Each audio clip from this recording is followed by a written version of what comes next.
Welcome to Copilot Podcasts. Picture a neighborhood where a lawyer lives next door to a teacher, who lives next door to a bus driver. Sound unlikely?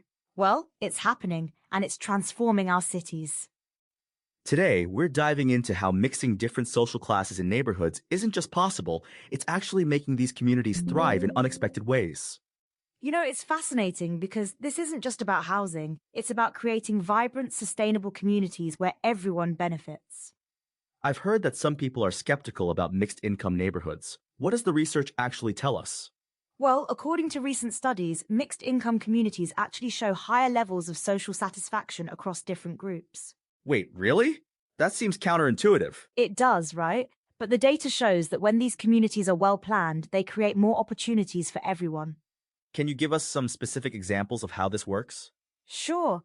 One key finding is that in mixed income areas, there's better access to high quality services across all income levels. Like what kind of services? Everything from schools to healthcare facilities.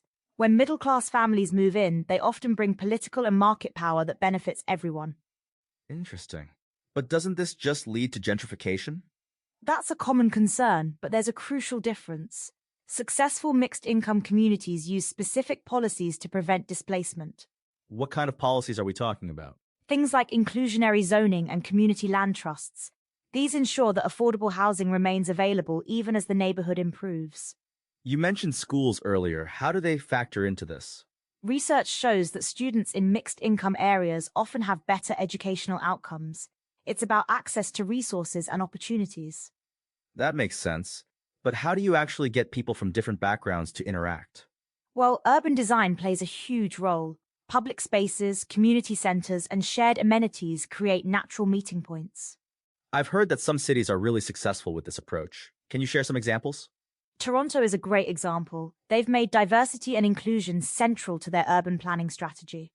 What specifically are they doing? They ensure equal access to municipal resources and representation in decision-making processes across all income levels. That's fascinating. But surely there must be challenges? Oh, absolutely. One of the biggest is overcoming initial resistance from both middle-class and lower-income residents. How do successful communities address that? Through extensive community engagement and careful planning, it's crucial to involve all stakeholders from the very beginning. You mentioned political engagement earlier. Can you elaborate on that? Research shows that in mixed-income neighborhoods, political participation actually increases across all groups. That's unexpected. Why do you think that happens? People become more invested in their community when they see direct benefits from engagement. Let's talk about the economic impact. How does this affect local businesses? Mixed-income communities often support a more diverse range of businesses, which creates a more resilient local economy. Can you give an example? You might see everything from high-end restaurants to affordable grocery stores, all thriving because they serve different market segments. That's interesting. What about property values? Studies show that well-planned mixed-income developments don't negatively impact property values, which is a common concern. Really? That seems surprising. It is, but the key is good design and management. These communities often become highly desirable places to live. What role does public transportation play in all this? It's crucial.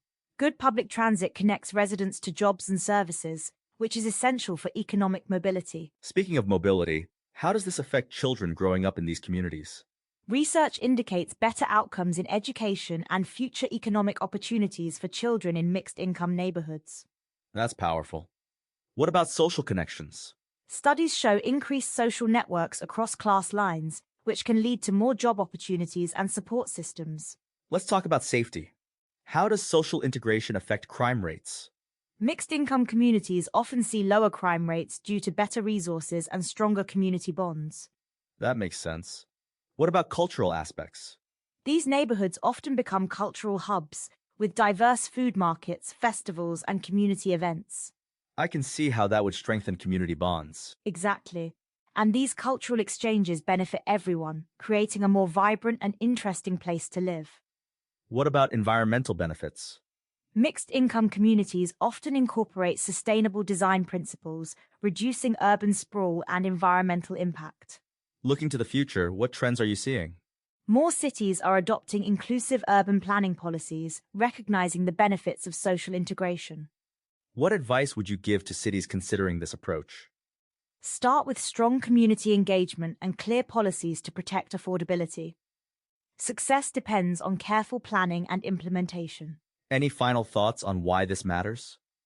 These communities show us that social integration isn't just idealistic, it's practical and beneficial for everyone involved. What's the most surprising thing you've learned about mixed-income communities? That they often exceed expectations. People come in skeptical but end up creating stronger, more resilient neighborhoods together. It really challenges our assumptions about what makes a neighborhood successful. Absolutely. When done right, these communities prove that diversity and inclusion aren't just buzzwords, they're key ingredients for urban success. This has been fascinating. Any last words for our listeners? Remember, thriving neighborhoods aren't about keeping people out, they're about bringing people together. Well said. And that brings us to the end of today's episode of Co-Pilot Podcasts. Thanks for joining us in exploring how mixed communities create stronger cities.